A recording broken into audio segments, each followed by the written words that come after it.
fun of you, please welcome to the stage Jenny Gifford.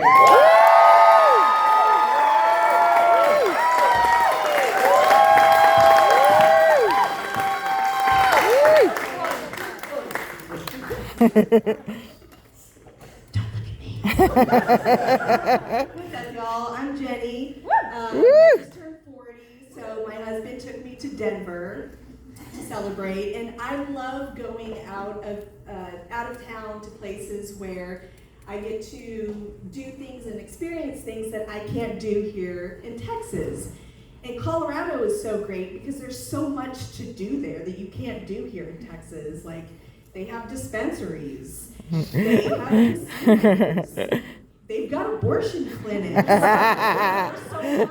And I told my husband, I said, we're definitely going to go to the first two. Depending on how fun that is, we might need to make a pit stop at number 3.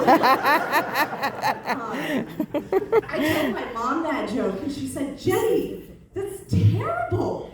And it's not even true. And I said, I know it's not true, Mom. I don't even gamble. The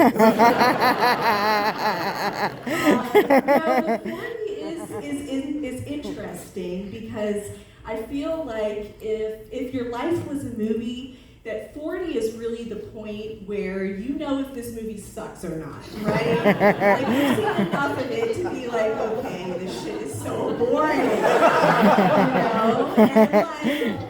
And that's kind of how I feel about my life, and I'm kind of mad because I feel like some of the cast of characters have changed. Like, for example, my old best friend, my old sidekick, would be my friend Katrina. Woo! My old romantic interest would be my childhood sweetheart, Matt. Now it's just canceling plans. And I guess the old villain in my life would be like a high school bully, and now it's just my own self-awareness.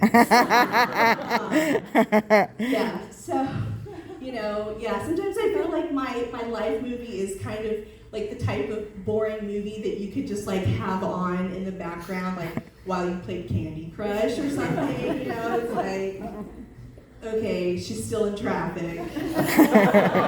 Okay, salmon for lunch. Is she Googling vaginal mesh syndrome and mesothelioma?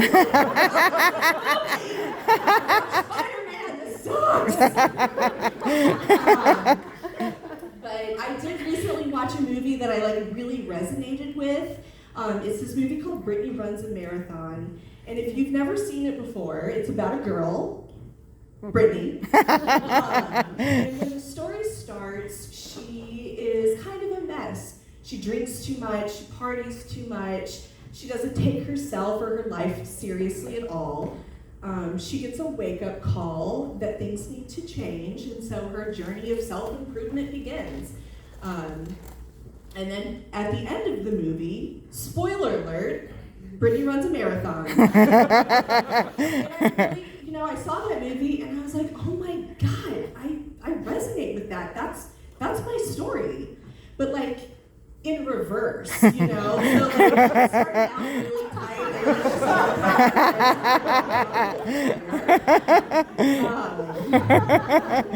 I haven't always been so comfortable, I guess, with turning 40. I did kind of have a hard time with it at first. So I had to figure out some ways to make myself feel better about it, and probably the best way that I've figured out so far is just when I'm out in the wild, aka them streets, I like to scan the crowd. Anyone who looks like they've been on airplane mode maybe for the last 2 to 5 years, I know that you'll understand my plight. You've got, glassy eyes, you're kind of hunched over. Double bonus points if you're wearing at least one item of clothing from Costco. Triple bonus points if you sneeze or you cough too loud or too hard, too suddenly, and you automatically go like this. I know that you're doing that not to check if you've pissed yourself, but to see how bad it is. I love those people. They understand my journey. I know I can commiserate with them.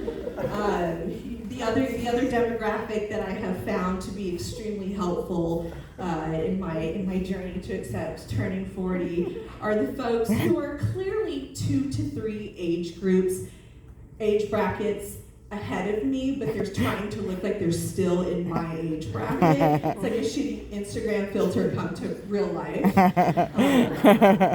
For example, I was at HEB the other day and I ran into this gentleman who, I swear, he had the face of like Clint Eastwood, but like the hair of Jackie Chan. It was all so natural. Like this dude looked like he had just dipped his hair into fresh squid ink. And then his wife came around the corner and it was like the same thing. She had this big ass old forehead that like didn't have any lines or wrinkles in it. It looked like a big ice skating rink that had just been freshly done.